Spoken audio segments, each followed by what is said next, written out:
Bonjour à toutes et à tous. Merci beaucoup d'être là dans cette journée bien chargée avec une programmation hyper riche. Je m'appelle Maël Coutan.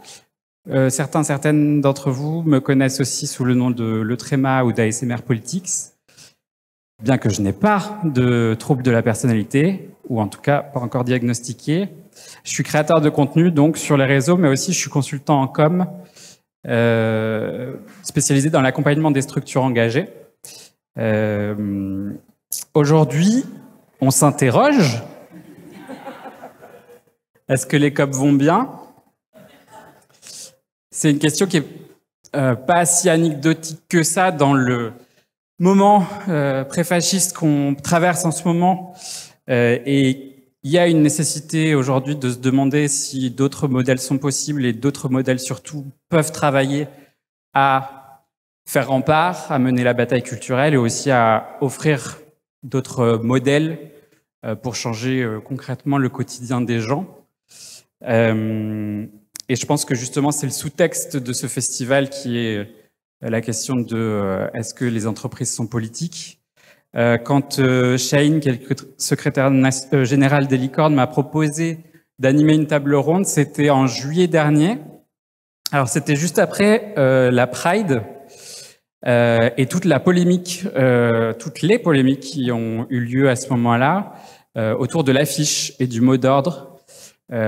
C'était une affiche clairement antifasciste en termes de fond du message, mais aussi graphiquement, on va dire. Évidemment, ça n'a pas plu à la droite et l'extrême droite, et il y a eu toute une polémique, et surtout un retrait des subventions de la part d'abord de la région Île-de-France, et par un effet de domino, il y a eu des entreprises qui soutenaient l'Inter LGBT, qui est l'association qui organise la Pride, qui, à minima, se sont posé la question de savoir si elles arrêtaient de soutenir la Pride, et il y en a qui se sont retirés aussi. Rappelons que c'est un des événements les plus visibles, les plus importants et les plus marquants pour la communauté LGBTQIA+. Et du coup, justement, dans ce contexte, quand Chahine me parle du texte, je trouvais que c'était intéressant d'avoir ce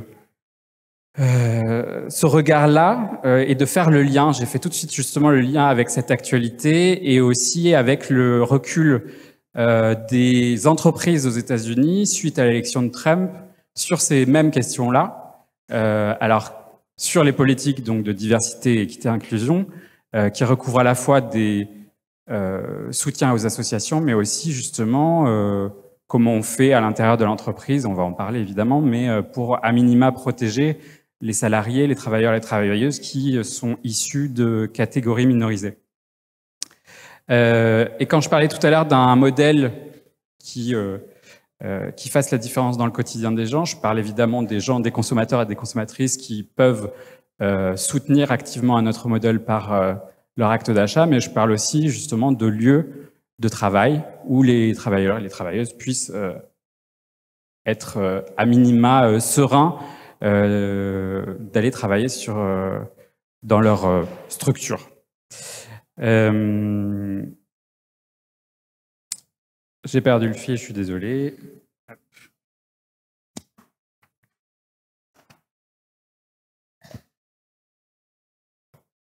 Oui, alors du coup, ça rejoint aussi justement un questionnement que moi j'ai eu dans mon parcours. J'ai bossé 10 ans en ONG, principalement écolo. Et en fait, j'ai remarqué que ces questions-là, moi, en tant que personne gay, finalement, elles étaient assez facilement mises de côté parce qu'on considérait que la structure même, le modèle social de l'association, qui fait partie donc de l'économie sociale et solidaire comme les COP, suffisait en fait, finalement, à se dire que parce qu'on était du bon côté, il n'y a pas forcément besoin d'engager de réflexion sur ces questions-là. Et ça m'a toujours un peu piqué. Et donc, justement, toutes ces réflexions-là ont mené à choisir ce thème-là sur cette table ronde, avec un titre volontairement un petit peu provoque, mais le but, c'est justement qu'on essaye d'abord dresser un tableau de ce que sont les politiques diversité-inclusion, pour ensuite justement aller dans le vif du sujet, savoir quels sont les freins aussi au niveau des COP et, in fine, surtout repartir avec des réponses concrètes pour aller de l'avant et surtout dans un moment politique, je pense qu'on en reparlera, comme celui-là.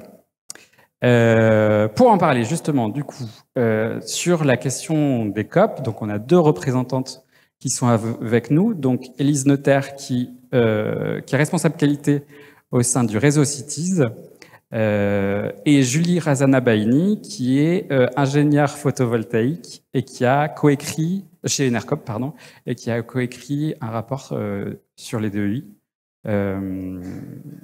donc au sein d'Enercop. Marie Véron, secrétaire nationale de l'Union syndicale solidaire, et Loïc Dumoulin-Richer, qui est expert diversité et inclusion au sein de TETU Connect. Est-ce que on est bon là-dessus? Super. Justement, du coup, je vais donner la parole à l'expert d'abord pour nous dresser un peu le tableau de ce que c'est que les questions DEI, d'où ça vient, l'historique, et puis aussi l'état des lieux actuel dans le monde capitaliste, dans les entreprises dites conventionnelles, et par rapport aussi à faire le lien avec ce que je disais juste avant sur cette question-là. Bonjour à toutes et à tous. Merci beaucoup Maëlle pour cette intro.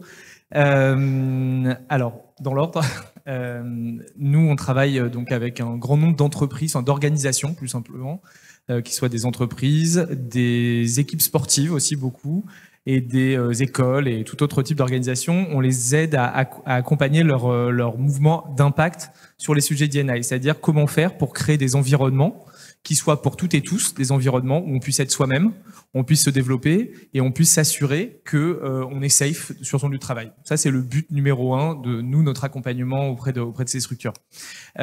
Concrètement, ce qu'on observe, donc je fais juste 2 secondes d'historique parce que ça a du sens avec TETU. TETU Connect donc est né du magazine TETU que vous connaissez peut-être, qui est le magazine de la communauté LGBTQI+, depuis 30 ans maintenant. On a fêté nos 30 ans cette année. TETU Connect existe depuis 2018.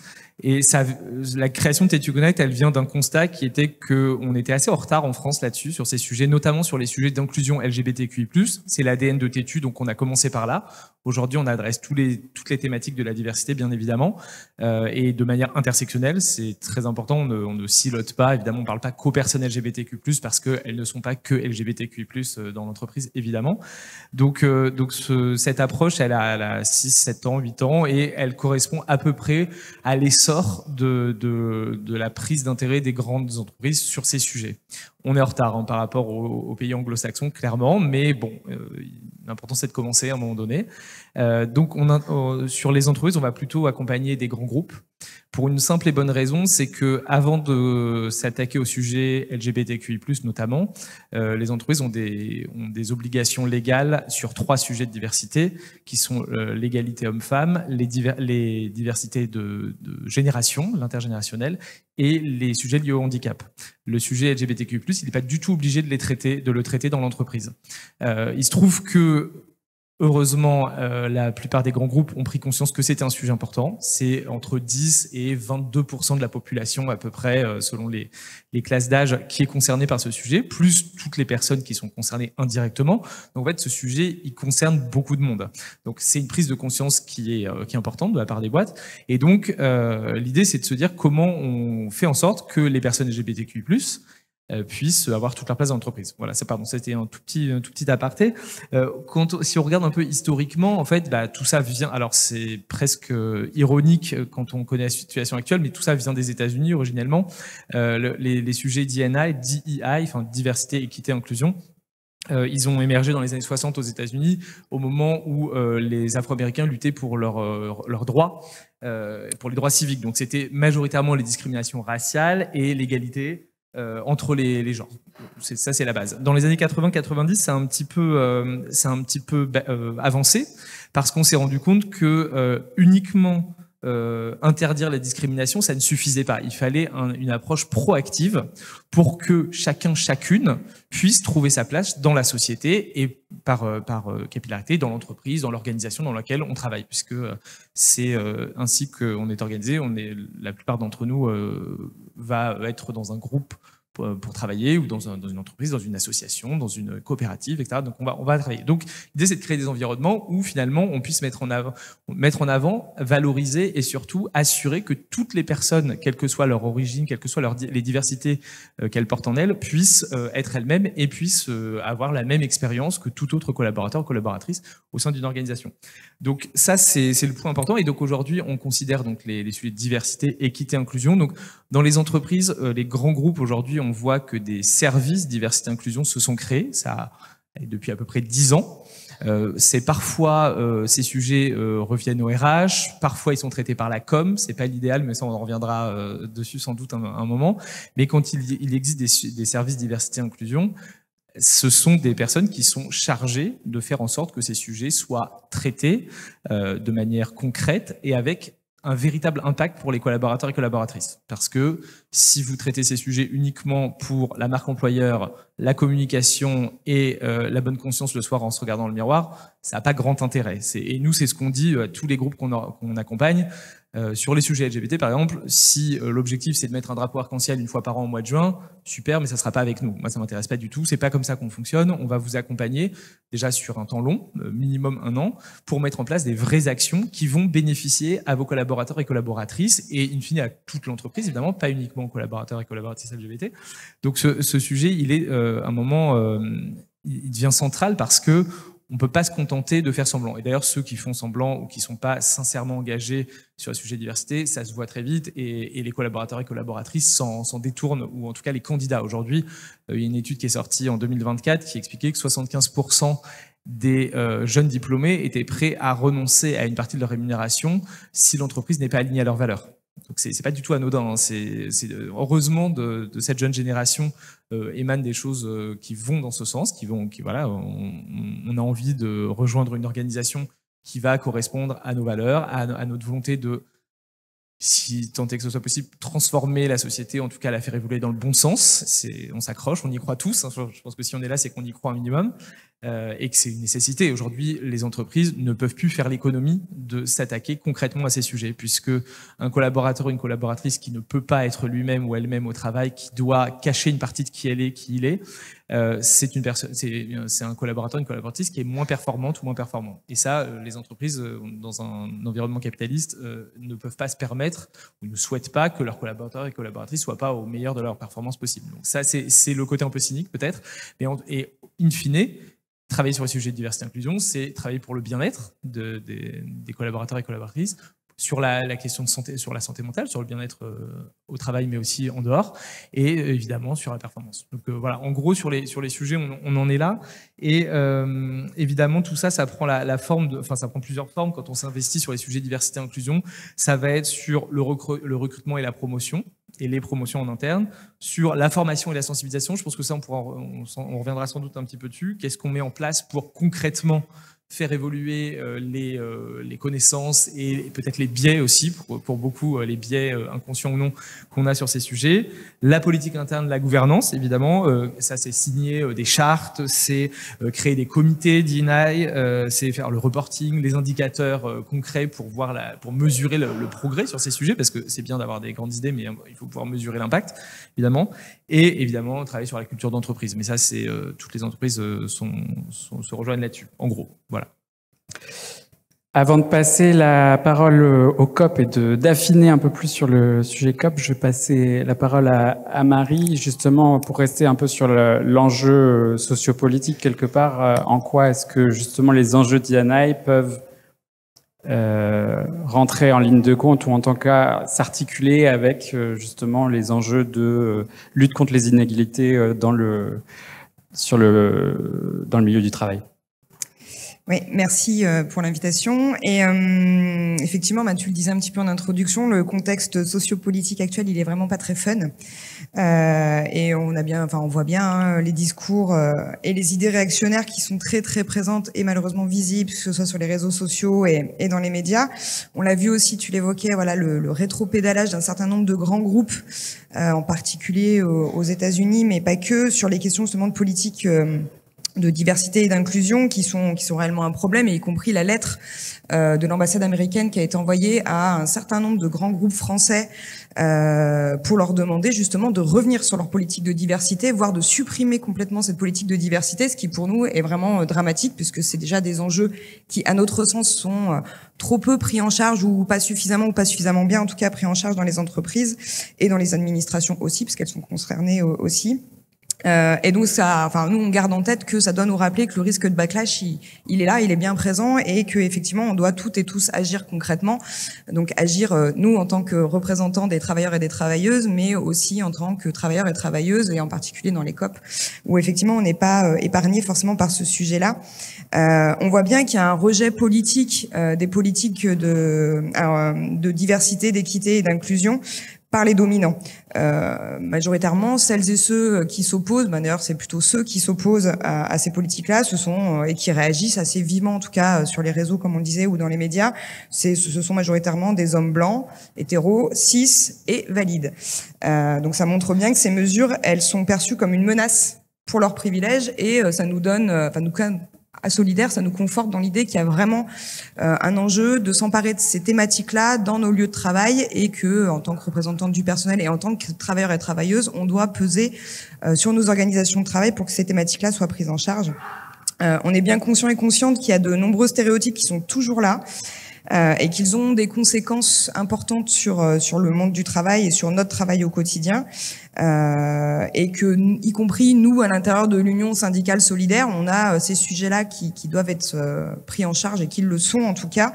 C'est notre rôle en tant que militants et militantes de lutter dans nos boîtes, mais aussi à l'extérieur de nos entreprises, et de celles, en tout cas, dans lesquelles on est présent, les administrations dans lesquelles on est présent aussi. Parce que voilà, nous on a un réel objectif de transformation sociale, et donc c'est pour ça que nous on fait le lien concret entre le contexte socio-politique actuel et les politiques qui doivent être menées dans les entreprises, dans les administrations. Merci beaucoup. On va passer du coup au point de vue COP. Alors peut-être que je vais vous laisser vous présenter plus précisément à l'intérieur justement de votre structure, et de présenter aussi votre structure, parce que vous avez des modalités d'organisation qui sont quand même assez différentes, et ça a aussi évidemment un impact sur la mise en œuvre de politiques diversité. Donc Julie, je t'en prie.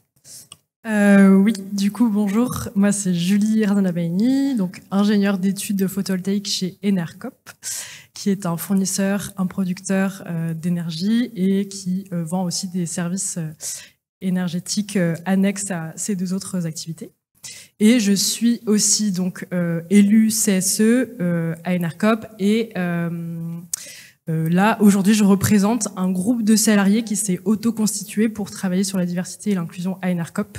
Et donc je parle plutôt au nom de ce groupe de salariés là, et je vous raconterai du coup par la suite comment est-ce qu'on a travaillé et comment on s'est constitué pour travailler sur le sujet. Bonjour, merci également pour l'invitation. Élise, moi je suis responsable qualité au réseau Cities. Le réseau Cities, on fait de l'autopartage depuis plus de 20 ans. La particularité, c'est qu'on est un réseau, on n'est pas un groupe, donc on est vraiment au niveau national plus de 15 structures. Du coup, sur ces questions de DEI, c'est assez hétérogène. Il y a des bonnes pratiques, mais on n'est pas tous au même niveau, et c'est pas toujours évident de pouvoir impulser ça dans l'ensemble du réseau. Et pareillement, après, je pense qu'on aura l'occasion de parler, de donner des exemples ou des difficultés qu'on a rencontrées. Alors justement, d'abord, comment le sujet est arrivé dans votre structure? Comment les premiers pas ont été mis en œuvre, justement pour à la fois conscientiser, mais aussi avoir des choses très concrètes qui puissent se mettre en œuvre, encore une fois? Comme je disais, moi, donc j'ai sondé un peu mes collègues du réseau pour avoir des exemples un peu de partout, mais je peux parler de ce que je connais le mieux. Moi, je travaille en fait pour les services support, donc on n'a pas l'activité, nous, à proprement parler d'autopartage. On est vraiment sur le service informatique, compta, com, etc. Et comment la question est vraiment arrivée, je vais peut-être plus rebondir sur la question de la table ronde. En fait, est-ce que les COP, on est largués? Je dirais pas oui, mais pour moi, on est au même niveau qu'une entreprise classique sur ces questions-là. Et c'est pas parce qu'on est une COP qu'on est forcément exemplaire sur ces questions. Voilà, pas plus qu'une autre entreprise, je pense. Donc comment ça arrivé chez nous? L'année dernière, en tout cas là dans la structure où moi je suis, on a connu un changement de gouvernance et de direction, et de fait ça impulse une nouvelle vision, une remise en question aussi de notre gouvernance et de la gouvernance du réseau. Donc c'est des questions forcément qui arrivent, et chez nous ça arrive aussi par le biais de la RSE, la responsabilité sociétale des entreprises, où c'est un pendant de cette politique qu'on essaie de travailler au niveau du réseau. Donc voilà, c'est arrivé comme ça. Il y a plein de choses qui sont faites, mais je pense qu'on formalise pas bien ce qu'on fait. On est plutôt dans le faire que dans. Enfin, tu disais tout à l'heure la culture d'entreprise. Je pense qu'on est dedans. Et je disais les coopératives pour moi sont au même niveau qu'une entreprise classique, mais on a quand même ce socle de valeurs qui nous porte, et je pense que c'est ça qui nous différencie vraiment.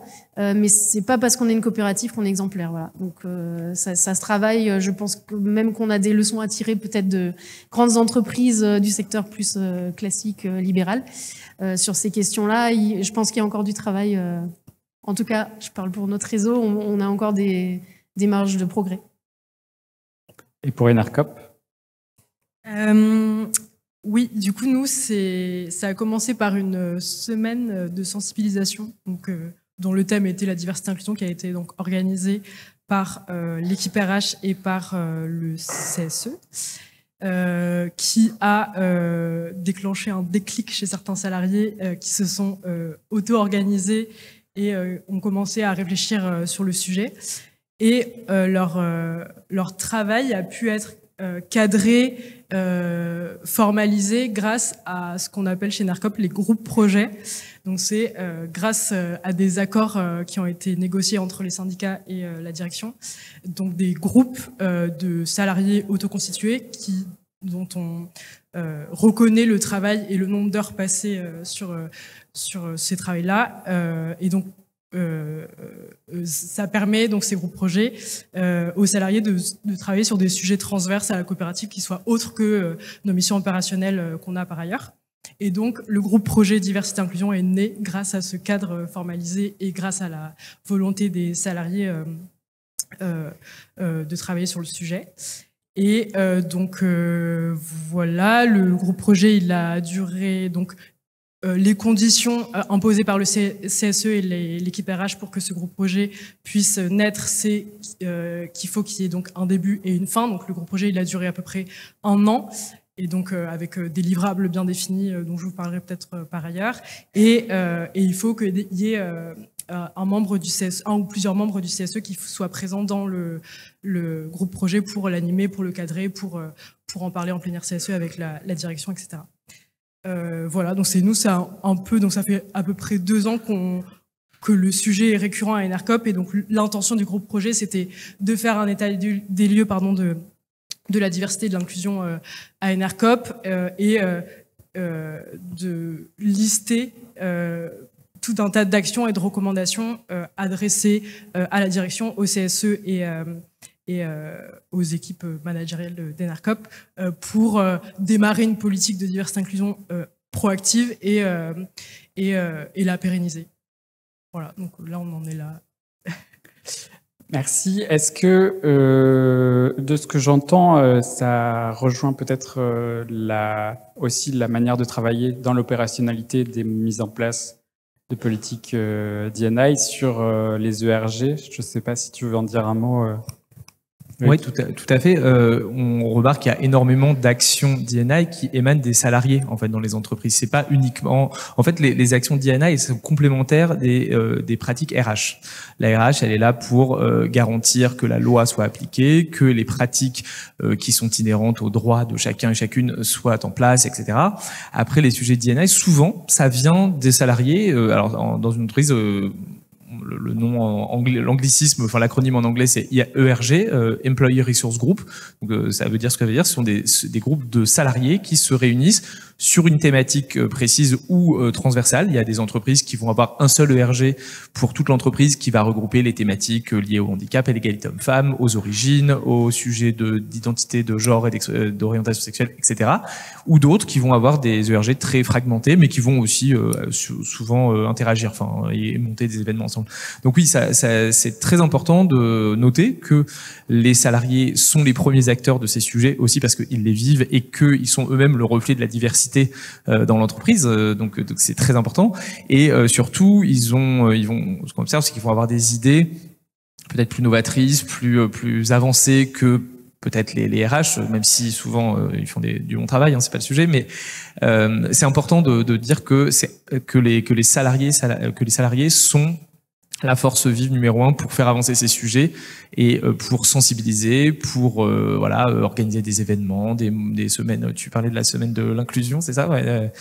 C'est très récurrent en fait, ce genre de choses. Ça permet de toucher un maximum de gens. Et souvent, ces ERG, ils vivent aussi avec le soutien de l'entreprise, souvent des RH, qui leur allouent des budgets pour organiser tout un tas de choses pendant l'année. Mais voilà, c'est ce rôle des salariés. Et souvent, on a même avancé sur des créations d'ERG avec évidemment le concours des instances représentatives du personnel, les syndicats, parce que ça paraît complètement évident. Donc l'idée étant de tendre ensemble vers des environnements de travail qui soient beaucoup plus performants et beaucoup plus sains et bien plus inclusifs pour toutes et tous. Alors c'est une question que je pose à Marie, mais peut-être vous pouvez justement aussi, pour qu'on aille justement dans les freins, est-ce que les enjeux de politique de diversité, toi qui as peut-être une vision plus d'ensemble, est-ce que tu penses qu'ils sont les mêmes au sein des COP et au sein des entreprises plus conventionnelles, disons? Je pense que les enjeux sont les mêmes. Encore une fois, nous, l'Union syndicale solidaire, on est donc une union de syndicats. On n'est pas une entreprise, on n'est pas une COP, mais on se ressemble un petit peu en tout cas sur les ambitions, en tout cas qu'on peut avoir, et y compris justement sur ces valeurs. En tout cas nous à Solidaire, ça fait vraiment partie de notre ADN, même si j'aime pas forcément ce mot-là, mais nos valeurs en tout cas de vouloir inclusif voilà. C'est je l'ai pas dit forcément dans l'introduction, mais moi par exemple je suis en charge des questions effectivement féministes et de lutte LGBT au sein de l'Union syndicale solidaire. J'ai des camarades qui sont en charge des questions antiracistes, d'autres des questions validistes, pour porter tout ça dans les entreprises. Et ça n'empêche que on est obligé de porter un regard sur nous-mêmes aussi, parce qu'on est bien conscient et consciente que tout militant syndicaux qu'on puisse être, toute militante syndicale qu'on puisse être, on doit se former, on doit se questionner en permanence sur ces sujets-là. Et si on veut en particulier être fort quand on porte nos revendications dans les entreprises et si on veut être entendu, y compris par nos collègues, en particulier même par nos collègues, il faut qu'on se remette en cause en permanence. Donc je me dis que si ce raisonnement, on se l'applique à nous, Union syndicale solidaire, on doit se l'appliquer en fait partout, parce que personne ne peut se dire hors du temps et hors du monde qu'on a décrit un petit peu plus tôt. Voilà. Et donc nécessairement, ces questions-là, elles doivent nous traverser. On doit se remettre en cause en permanence. Et ces questions d'avoir des réflexions vraiment globales sur des politiques, sur la diversité, sur l'équité, sur l'inclusion, ça nous permet aussi de dépasser le questionnement individuel ou le traitement de situation individuelle, parce que ça, j'imagine que dans les COP, comme dans n'importe quelle entreprise, alors moi je viens d'un très grand groupe en plus, moi je suis postière, donc tous ces sujets-là, nous c'est un peu bullshit en fait, dans l'entreprise de laquelle je viens, mais et c'est en gros, c'est un petit peu ce que tu disais dans ton introduction, c'est pour avoir la médaille et pouvoir afficher sur le site et ratifier des chartes, parce que voilà, quand on est dans un groupe qui regroupe justement 300 000 personnes et qu'on fait ce que fait un groupe comme La Poste, c'est souvent pour mettre une médaille. Mais c'est le cas de plein d'autres boîtes comme la SNCF, comme plein de gros groupes, par ailleurs. Et donc, l'avantage, entre guillemets, d'avoir ces discussions-là, en particulier, je pense, dans des structures plutôt à taille humaine, ou en tout cas dans laquelle il y a déjà un certain nombre de choses qui sont acquises en termes de volonté, en tout cas, de tendre vers quelque chose qui soit beaucoup plus inclusif, c'est de sortir justement de la situation individuelle et de pouvoir prendre en charge les questions de manière beaucoup plus collective et du coup faire la prévention. Aujourd'hui, on est souvent, on se questionne quand on est amené à traiter des situations, et souvent, en tout cas nous, le point d'entrée à Solidaire, ça a souvent été malheureusement la question des violences sexistes et sexuelles. Et on a trop attendu, sans doute, dans un certain nombre de nos structures, d'être confrontés à ces sujets-là pour les traiter. Et en fait, de se poser les questions en amont et donc de développer aussi toutes les alors ça viendra sans doute avec les pistes, mais les questions de formation qui pour nous sont hyper importantes au sein de l'Union, permet justement d'anticiper ces sujets-là et de sortir du cas individuel et vraiment avoir une approche collective et une vision globale des choses. Pour nous, c'est assez essentiel. Julie, tu parlais d'un état des lieux donc qui a été fait chez Enercop par votre groupe et vous avez listé des actions donc en direction de la direction. Est-ce que vous avez rencontré des résistances internes et et quelles ont été justement les difficultés que vous avez eues, si vous en avez eu, pour mettre en place, déjà pour adresser cette liste et ensuite pour mettre en place les actions qui sont contenues dans cette liste?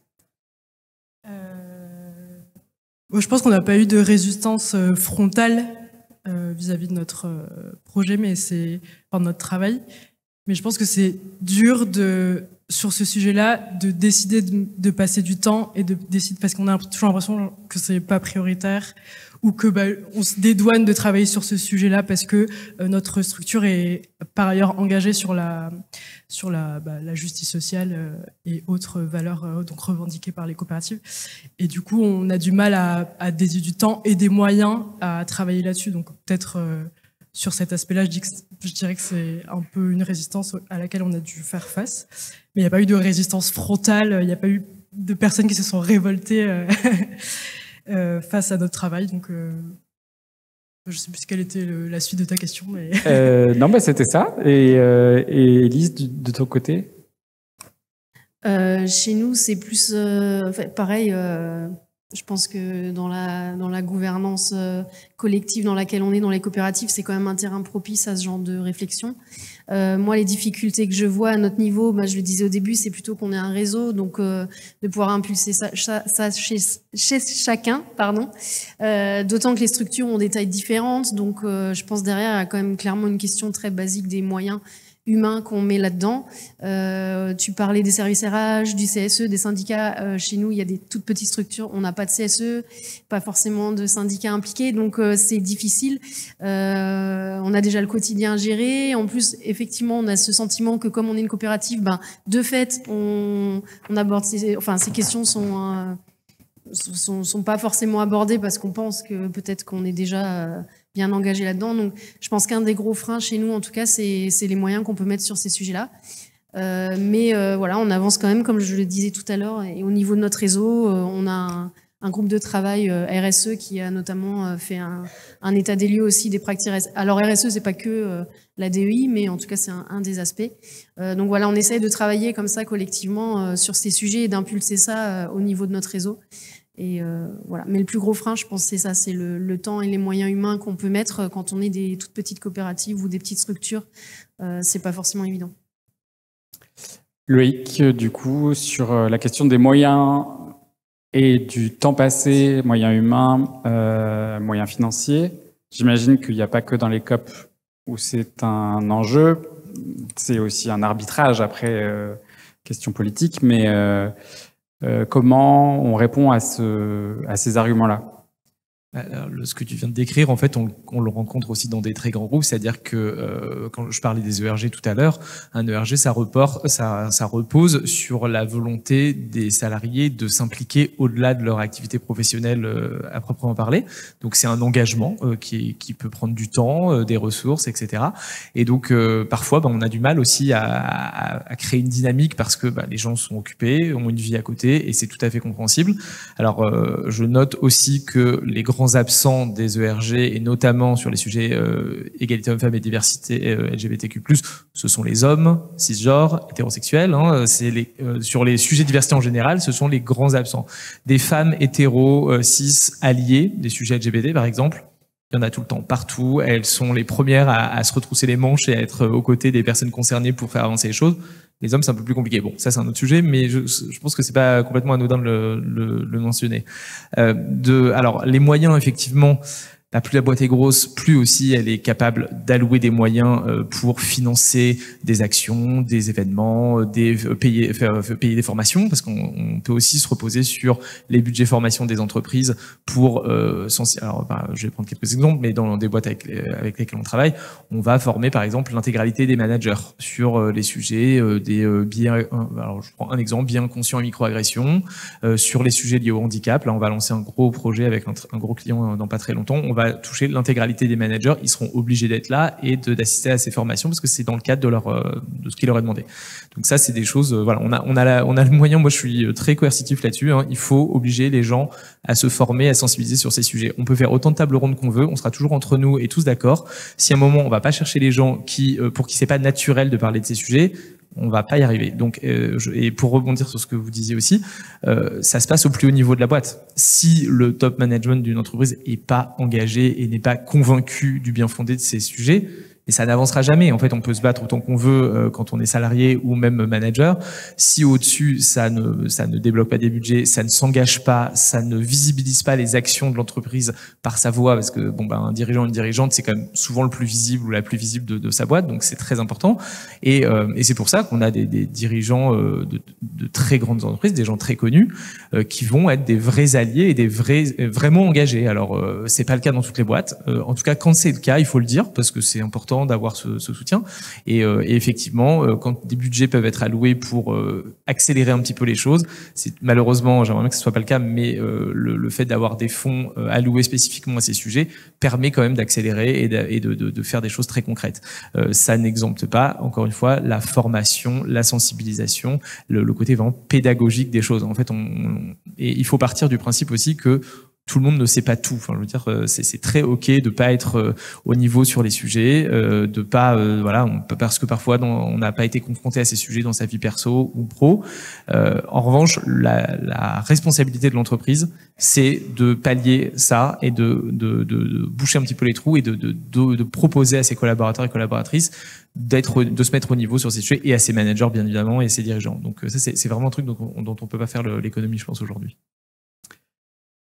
Julie, tu veux réagir? Oui, je veux bien dire aussi, du coup tu posais la question de quels obstacles un peu, à quels obstacles on a dû faire face, pardon. Je pense à quelque chose qui est vachement ressorti. Donc nous, comment on a procédé, on a vraiment fait une grande campagne de consultation des salariés sur le sujet. Donc on les a interrogés sous différentes formes, soit via des questionnaires, soit via des ateliers interactifs, donc plus de vive voix. Et ce qui est beaucoup ressorti, c'est que en tout cas chez Enercop, les profils recrutés étaient assez homogènes. On avait un peu le sentiment de tous se ressembler, et du coup les gens se posaient des questions là-dessus. Et du coup, une des résistances qu'on a identifiées, nous, salariés, c'est peut-être que les profils qu'on a recrutés sont peu concernés par un certain nombre de discriminations et donc ne se rendent pas compte de tous les enjeux qu'il y a derrière le travail sur la diversité et l'inclusion. Et du coup,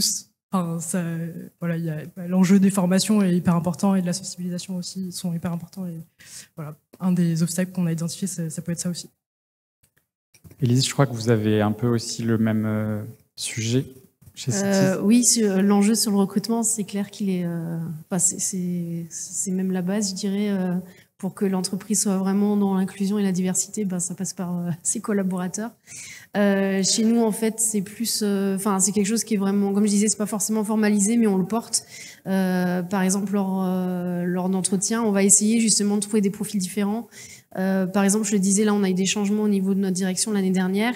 Et à un moment donné, on a dû renouveler certains membres du comité de direction et embaucher 2 personnes. Et du coup, comme on avait eu des formations, en tout cas les personnes qui étaient encore là, on avait eu des formations alors c'était pas forcément spécifiquement sur la DEI, mais c'était sur un profil d'équipe, le fait qu'avec des profils différents, on est plus riche, etc. Donc volontairement, on a embauché des gens qui étaient pas du tout. Nous, on était encore 3 avec à peu près le même profil, exactement ce problème-là. Et on s'est dit, il faut qu'on se challenge et qu'on recrute d'autres profils. Donc volontairement, on l'a fait dans notre comité de direction.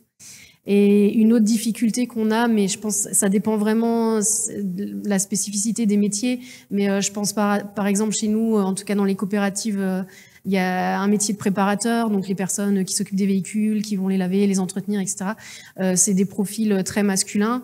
Pareil, chez moi, au service informatique, quand on cherche un développeur, je dis un développeur parce que malheureusement, dans la tech, il y a très peu de femmes. Donc comment on fait aussi en fait avec la société dans laquelle on est. Donc même si on veut être inclusif et dans la parité, des fois on a des freins comme ça.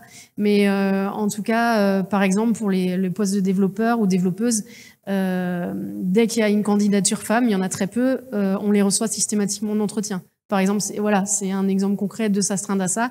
Après, forcément, à côté de ça, bon là, c'est un métier très technique, donc il faut qu'il y ait quand même les compétences techniques. Mais en plus, comme on est des coopératives, au niveau des salaires, on est déjà dans l'ESS, forcément, c'est pas là où il y a les salaires les plus mirobolants. Donc, on a déjà d'autres freins inhérents à notre statut, je vais dire. Et du coup, c'est vrai que des fois, ça peut, on va pas forcément prendre la femme parce que c'est une femme. Mais il faut quand même après derrière que ça colle aux compétences qu'on recherche. Donc, mais on essaye quand même de s'appliquer ça et d'être inclusif lors de l'embauche. Marie, justement, sur la question spécifique du recrutement, est-ce que tu as des pistes de réflexion pour essayer d'améliorer les choses ? Alors, je crois pas qu'il y ait vraiment de solution entre guillemets qui colle à toutes les entreprises parce que, enfin voilà, tu viens de le dire juste à l'instant. En fait, il y a des métiers où on sait très bien qu'il y a des profils. Enfin voilà, l'informatique. Désormais, ce sont des hommes parce que pendant très longtemps, avant que ce soit des métiers rentables, en fait, c'était des femmes. Bon, c'est probablement qu'à un moment donné, quand l'IA fera un certain nombre de choses que les informaticiens font aujourd'hui, les informaticiens redeviendront des informaticiennes. Donc ouais, non, je suis pas sûre qu'il y ait une solution particulière, sauf à effectivement se dire, effectivement, encore une fois, que c'est nécessaire et peu importe notre boîte d'être en capacité de faire sa propre autocritique, enfin que l'entreprise entre guillemets soit la COP en l'occurrence ou nous les organisations syndicales on se remette en question régulièrement et voilà on pense vraiment que la question de la formation est hyper importante et qu'en fait c'est comme ça qu'on arrivera vraiment à faire bouger les choses. La formation, alors effectivement des personnes qui sont en charge des questions de recrutement, donc arriver à prendre conscience que effectivement encore une fois on n'est pas hors du monde, on n'est pas hors de la société et que même quand on est RH dans une COP avec un certain nombre de valeurs et en particulier sur les questions égalité et inclusivité, pour autant on a nos biais. Et qu'il faut en prendre conscience et du coup être en capacité de se remettre en cause systématiquement et en question et ça s'apprend grâce aux formations et ça s'apprend aussi grâce à l'éducation. Donc en fait ce qu'on va aujourd'hui nous porter en tant que militants et militantes syndicales, c'est aussi que effectivement dans le système scolaire, dès le système scolaire, il y ait ces choses-là qui soient vraiment posées et que ce soit vraiment de manière large, que ce soit l'ensemble des discriminations qui soient traitées. Nous, on a un peu fonctionné en silo aussi à Solidaire pendant longtemps, c'est-à-dire que chaque, entre guillemets, commission, parce qu'on fonctionne avec des commissions, s'occupait de sa discrimination. Donc on bossait sur les formations féministes, on bossait sur les discriminations LGBTQ+, on bossait sur les discriminations racistes, validistes beaucoup plus récemment. Et là, on s'est posé, on s'est dit, en fait, non, le sujet, il est vraiment transversal, et donc il faut qu'on s'en empare à tous les niveaux de l'Union. Et donc on est en train de développer une formation qui traitera justement des discriminations pour ensuite aller vers quelque chose de plus spécialisé. Mais donc, voilà, en termes de, alors que ce soit de recrutement, mais après, plus globalement, de promotion aussi, parce que le recrutement est une chose, mais en fait, une fois qu'on est recruté, si on stagne, c'est aussi un problème. Et donc, c'est pour ça, voilà, une des réponses, je pense, même si c'est pas une formule magique qui va marcher partout, mais la question de la formation, c'est vraiment indispensable. Justement, tu évoquais, Loïc, tout à l'heure, le fait d'obliger les gens. Alors du coup, c'est plutôt une question qui est tournée vers les COP, c'est-à-dire que j'ai l'impression qu'il y a une question de culture aussi. Ça se confronte peut-être à une question de culture où il y a une démocratie une gouvernance plus horizontale. Est-ce que un dispositif comme ça, est-ce que c'est possible? Est-ce que c'est fait déjà dans vos structures? Et par ailleurs, qu'est-ce que vous avez déjà mis en place sur la question de la formation dans vos structures? Oui, forcément, la gouvernance d'une coopérative fait que de fait, en plus là, on est deux SIC, donc on est des SIC. Du coup, il y a forcément les salariés sont représentés au conseil d'administration. On a déjà une gouvernance. Tu parlais tout à l'heure, faut que ça vienne d'en haut. On a, je pense, cette chance-là dans les coopératives qu'on est déjà représentatif de différents partenaires. On a les salariés, la direction, les financeurs, les partenaires extérieurs. Donc c'est déjà très diversifié au niveau du conseil d'administration. Et après derrière, là je parle de ce que je connais, mais je sais que c'est partagé par mes collègues dans tout le réseau. C'est vraiment d'impliquer les salariés dans toutes les décisions en fait. Par exemple, quand on a revu nos axes stratégiques au niveau du réseau et de toutes les structures du réseau Cities, on a vraiment impliqué les salariés. On a eu une réunion avec les salariés volontaires qui ont pu, donc que ce soit des développeurs, graphistes, enfin tout le monde a été convié pour les personnes volontaires à participer pour travailler sur les axes stratégiques de notre entreprise. En fait, c'est au quotidien, pareil, les réunions. Encore la semaine dernière, on a eu une super réunion d'équipe où c'était un binôme de salariés qui nous a animé des ateliers. On essaye vraiment, on essaye d'avoir une culture d'entreprise, mais qui se vit en fait au quotidien, et un climat qui fait peut-être que des personnes issues de minorités vont se sentir à l'aise. Et sans forcément du coup avoir cette petite médaille, tu disais tout à l'heure de la DEI, mais j'ai un collègue qui m'a dit moi en fait je suis là parce que j'ose dire que je suis gay et ça me pose aucun problème parce qu'ici je me sens bien. Donc je pense qu'il n'y a pas de solution miracle, mais le fait de vivre vraiment ce côté très collectif et démocratique des coopératives, ça c'est quand même un terrain très favorable pour nourrir tout ça en fait et pour être plus ouvert et voilà que ça se ressente dans le quotidien. Maintenant, je trouve qu'un risque aussi, c'est que demain la direction change, ou alors il y aura toujours ce principe d'une personne égale une voix, donc on est peut-être plus à l'abri entre guillemets.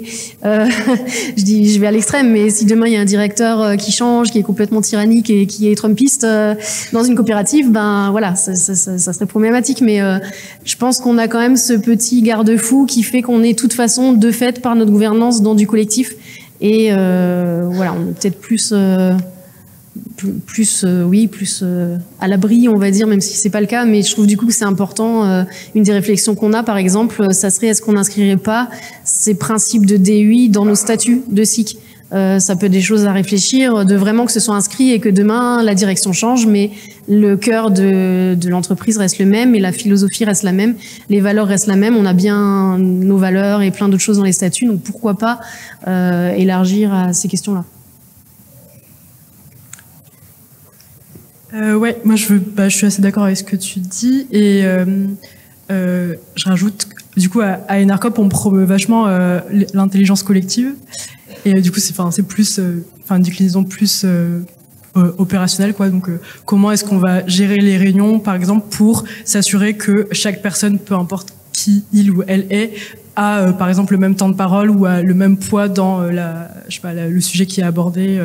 Et du coup, ce qu'on a identifié au sein du GP, c'est que tous les process d'intelligence collective qu'on essaie de mettre en place au quotidien à Enercop, la posture qu'on a dans ces process-là joue en faveur de la diversité, des politiques de diversité d'inclusion.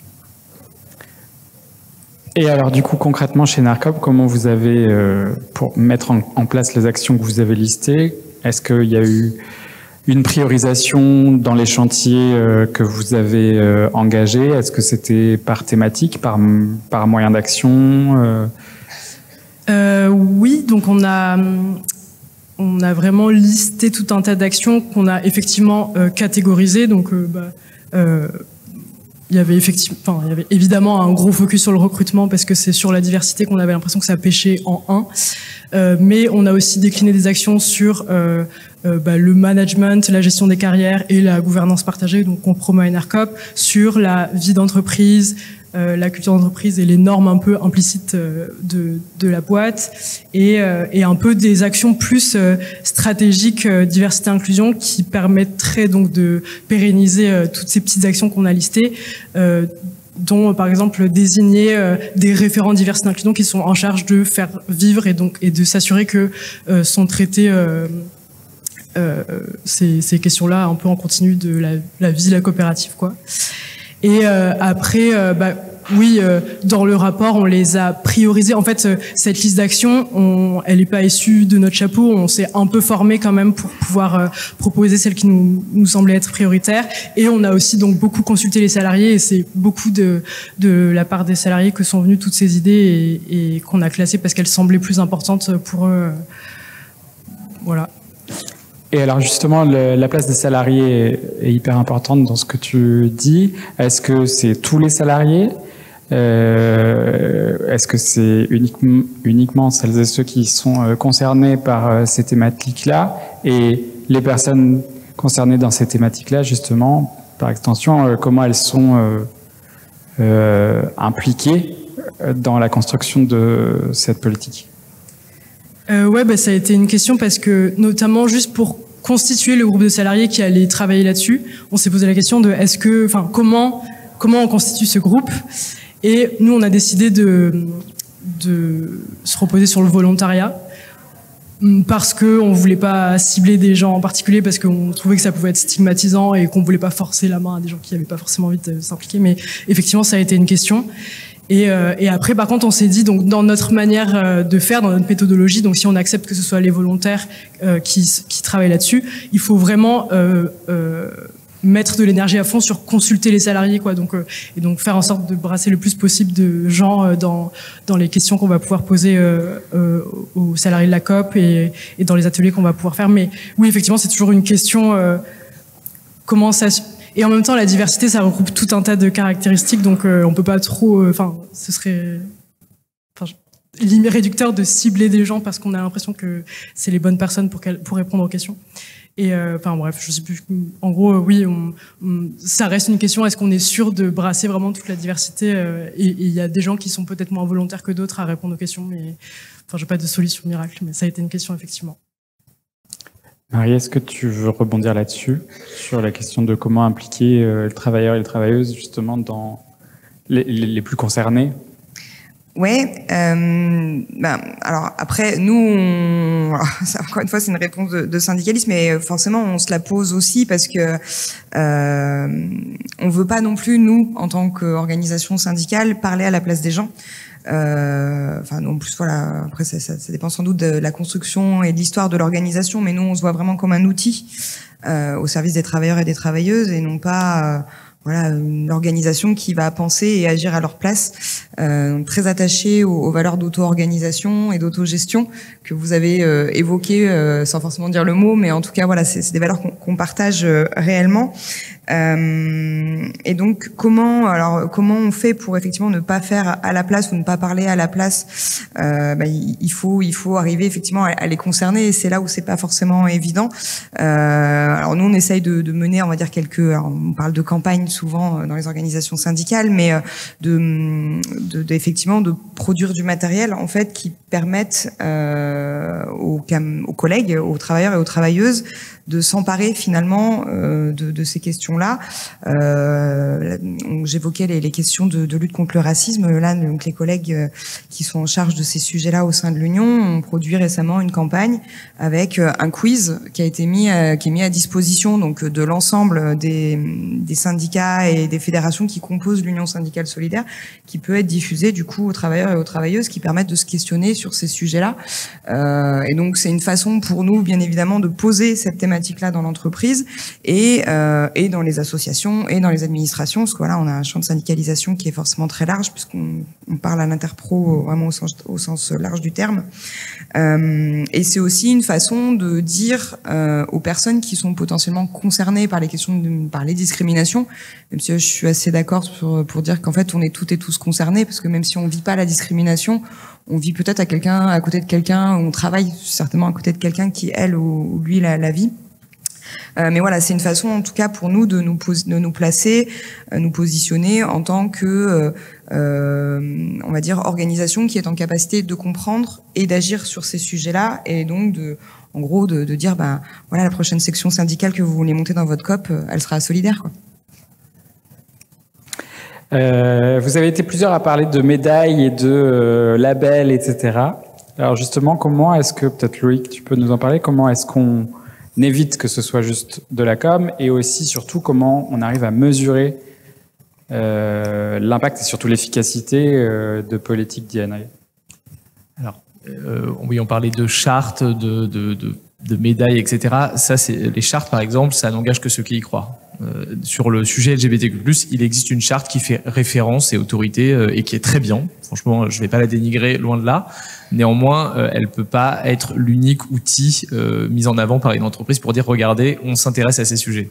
Évidemment, parce que signer une charte, alors ça nécessite de remplir quelques critères, mais c'est pas suffisant. Évidemment, derrière, c'est qu'est-ce que vous allez faire pour déjà faire vivre cette charte, faire vivre vos engagements, parce que en fait, signer une charte, c'est s'engager à travailler durablement et de manière approfondie sur les sujets. Bon, voilà.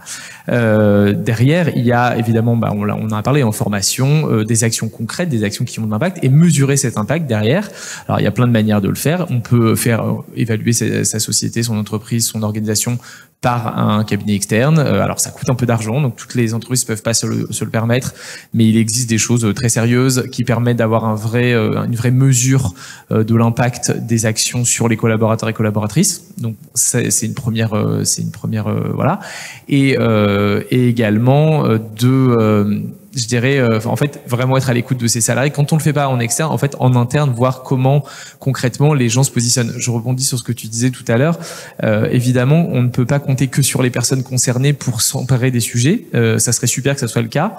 On a besoin d'alliés, évidemment, mais aussi parce que pour une grande partie des personnes concernées par les sujets, elles ne sont pas en capacité de le dire. Alors, toutes les diversités ne se voient pas. Par exemple, je vais prendre sur le sujet du handicap ou de l'orientation sexuelle. Sur le handicap, il y a à peu près en gros un tiers des actifs qui est concerné par un handicap au travail.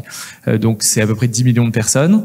Il y en a que 2,9 millions qui ont déclaré leur handicap à leur entreprise. Donc pour vous donner une idée du delta, c'est parce que pour beaucoup, la perception, ça va être qu'on a plus à y perdre à dire qu'on est porteur ou porteuse d'un handicap, visible ou non, que de le cacher. Sur le sujet de l'orientation affective, vu l'environnement mondial actuel et la réaction de certaines entreprises aux dingueries qu'on entend depuis le mois de janvier et qui existaient bien évidemment avant, on voit un impact réel. Là, on a publié une étude au mois de juin. C'est la première fois depuis qu'on fait cette étude qu'on observe une diminution sur la part des personnes LGBTQ+, qui sont out au travail, qui sont visibles sur le lieu de travail. Là, on est à 48% seulement des personnes LGBT qui sont visibles sur le lieu de travail. Et on était à 54% il y a 3 ans. Donc c'est pas du tout anodin. C'est-à-dire que le contexte se contracte, c'est plus difficile, on est plus en risque si je prends l'exemple des personnes LGBTQ+, d'être visible. Donc on va se cacher en fait. Et donc ce point-là, il est important aussi. Alors, de mesurer. Alors, on n'a pas le droit de faire de stats sur l'orientation, etc. dans les entreprises, bien évidemment, mais on le voit en fait quand une entreprise une parole externe qui va pas aller dans le sens de davantage de diversité, davantage d'inclusion, en fait les gens vont se planquer. Enfin, on voit sur cette étude aussi, on a un chiffre moi, qui m'a vachement interpellé. En 3 ans aussi, on a augmenté de 13 points sur la question. L'orientation sexuelle est un sujet personnel, il ne doit pas être partagé au travail. Et ça, c'est les personnes LGBTQ+, qui répondent ça. Donc ça veut dire qu'il y a un sentiment qui a été de plus en plus intériorisé que, en fait, je vais peut-être me planquer, c'est peut-être mieux pour moi de pas dire qui je suis et donc de passer, parce que les conséquences, elles sont nombreuses. Hein. Quand vous êtes une personne LGBTQ+, et que vous vous cachez sur votre lieu de travail, déjà, il y a tous les enjeux de performance, mais on les met un peu de côté.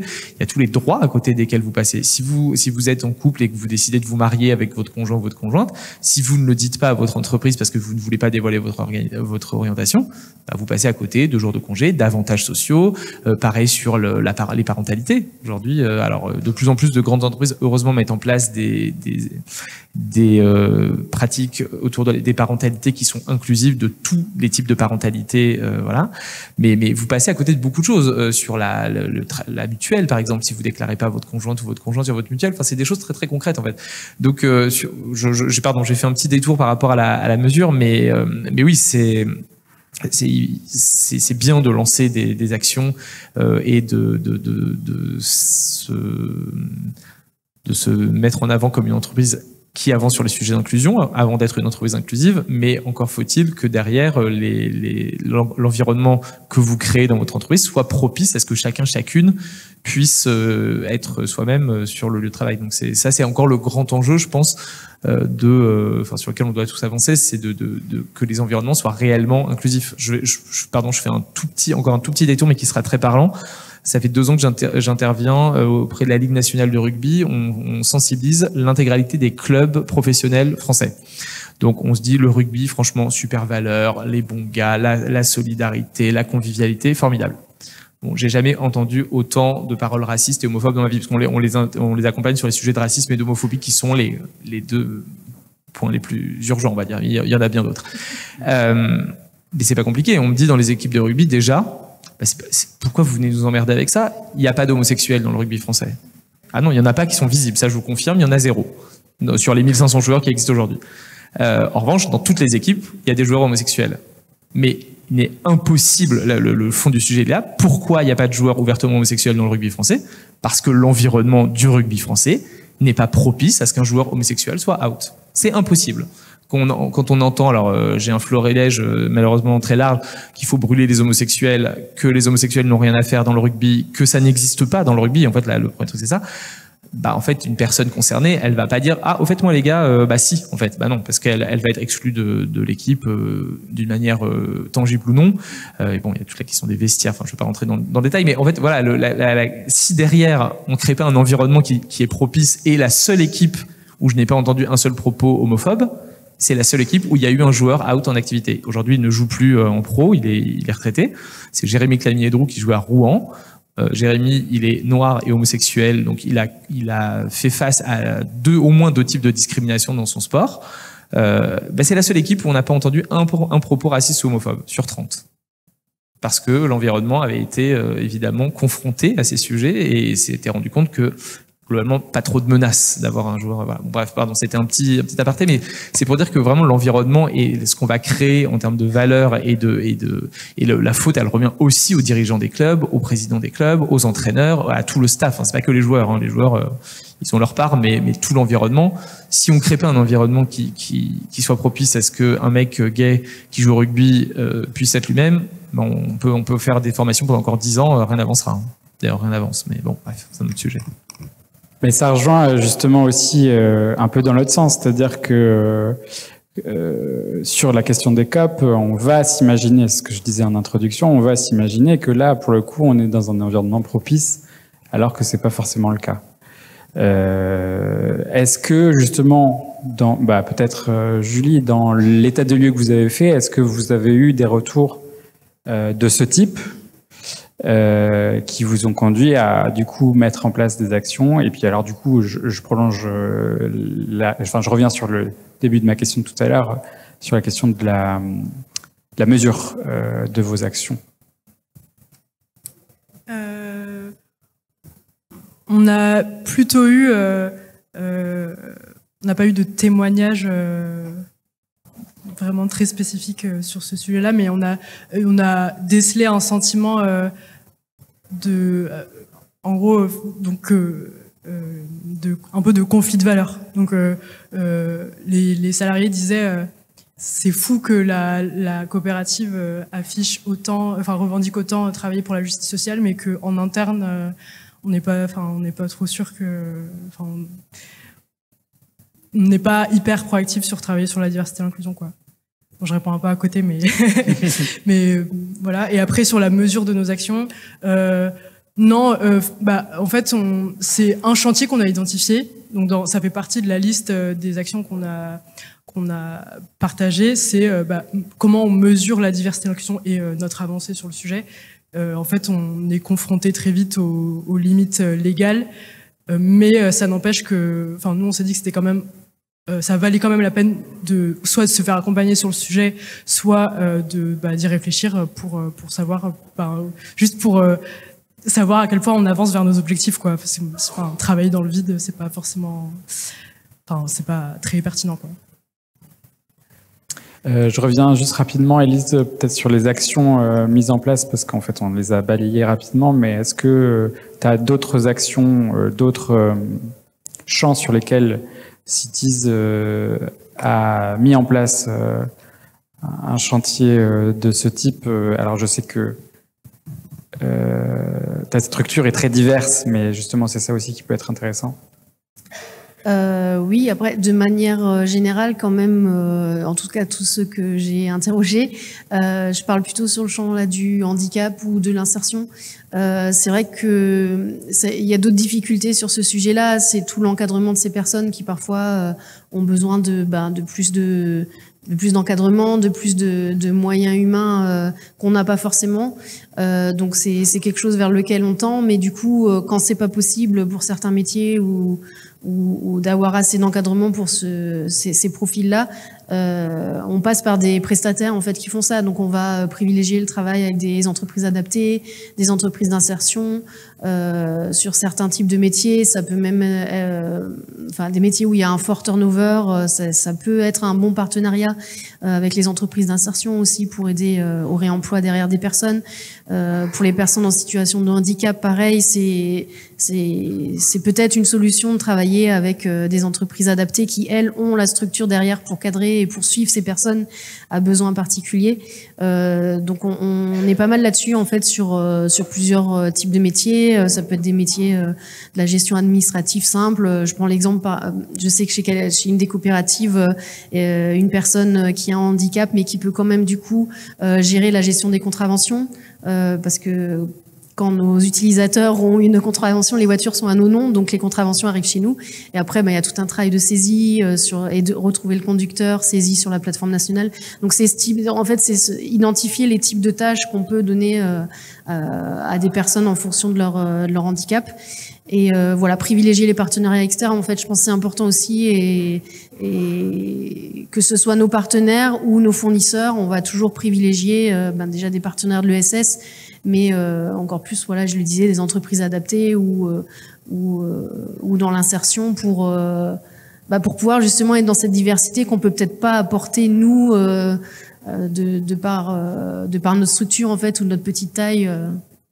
Voilà, je trouve un angle intéressant aussi à développer pour les coopératives. On le disait au début, il y en a qui n'ont pas forcément de syndicat ou de CSE, mais voilà, il y a des petites choses qui peuvent être faites comme ça pour faire avancer les choses aussi. Alors ça rejoint une question, mais alors ça va être une question avant de passer la parole à la salle si vous avez éventuellement des remarques ou des questions. C'est une question qui peut s'adresser à vous toutes et tous, mais justement, qu'est-ce qui, selon vous, peut être à la portée de toutes les COP et comment le mettre en place justement pour des COP qui voudraient s'y mettre, ou en tout cas des personnes à l'intérieur des COP qui voudraient s'y mettre? J'ai le micro. Moi, l'idée qui me vient, c'est, on l'a dit, je sais pas combien de fois, mais c'est la formation. Je pense que ça, c'est à portée de tout le monde et c'est la base, quoi. Et de là, on peut après décliner en fonction de nos moyens aussi ce qu'on peut mettre en place, quoi. Alors, juste réagis sur la formation. Est-ce qu'il n'y a pas un coût?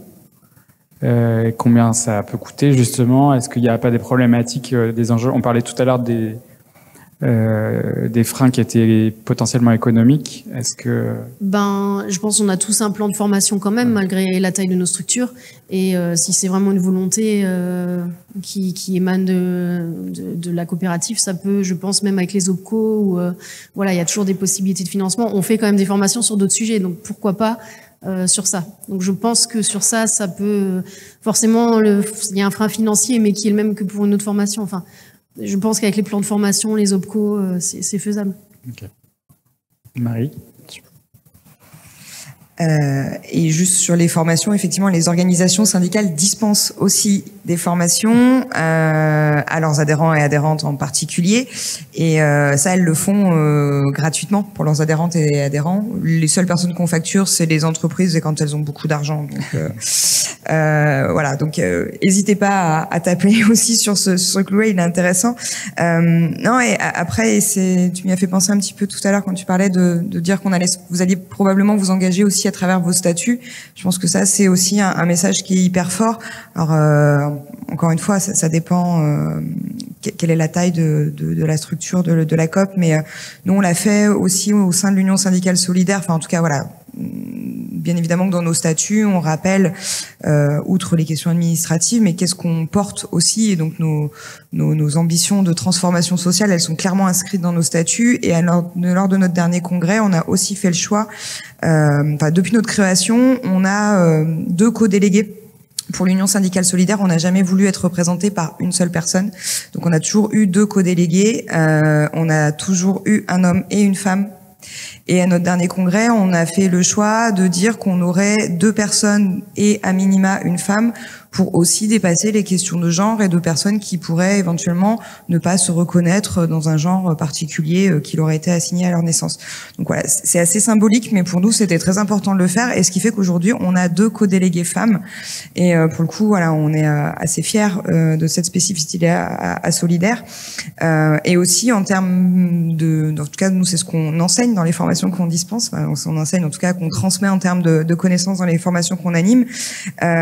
C'est d'avoir, alors pas forcément des accords, mais en tout cas de s'engager formellement sur des mesures concrètes qu'on peut prendre justement pour la diversité et pour l'inclusion dans les entreprises, en se donnant des objectifs concrets qui soient chiffrés et qui aient des échéances sur lesquelles on revienne faire des bilans régulièrement. C'est une façon d'avancer sans parler forcément de mesures coercitives, parce que ça, on va le parler plutôt pour les grosses boîtes capitalistes, de dire voilà, si à telle échéance vous n'avez pas fait, ça va vous coûter de l'argent, mais et aussi par rapport un petit peu à ce qui a pu être évoqué sur le fait de pouvoir d'une certaine manière libérer aussi la parole et surtout libérer les oreilles, mais ça c'est encore un autre débat, mais sur d'avoir en interne des dispositifs de signalement et d'écoute de personnes qui seraient victimes de discrimination. Ça c'est des choses qui demandent pas des moyens financiers énormes, sauf à externaliser ce sujet-là, mais d'avoir en interne une plateforme anonyme ou pas sur laquelle on puisse signaler, et que ça puisse être traité. Voilà, je le disais, nous on parlait du dispositif de lutte contre les violences sexistes et sexuelles qu'on a mis en place en interne. Ça nous a coûté la création d'une adresse mail. Voilà, donc c'est a priori à la portée de toutes les bourses. Julie ou Loïc? Oui, pour les formations, il existe en plus, je pense, des associations qui adaptent le budget à des structures qui n'auraient pas un budget faramineux pour ces formations-là. Donc, je pense on peut trouver des solutions sur cet aspect-là. Et après, nous, à Enercop, en gros, ce que je dirais, c'est sacraliser les heures des salariés qui souhaiteraient travailler là-dessus, quoi. Du coup, à Enercop, nous, on a eu cette chance et c'est quand même c'est assez exceptionnel et c'est précieux. Du coup, voilà. Et après, peut-être accepter que ça prend du temps, mais faire en sorte que ce soit un sujet qui soit traité de manière pérenne, quoi. Voilà. Même s'il n'y a pas de révolution du jour au lendemain, faire en sorte que ce soit traité un peu sur la vie quotidienne de la coopérative ou de la structure. Merci beaucoup pour ces échanges. Merci à vous. On clôture cette journée. Merci, à bientôt.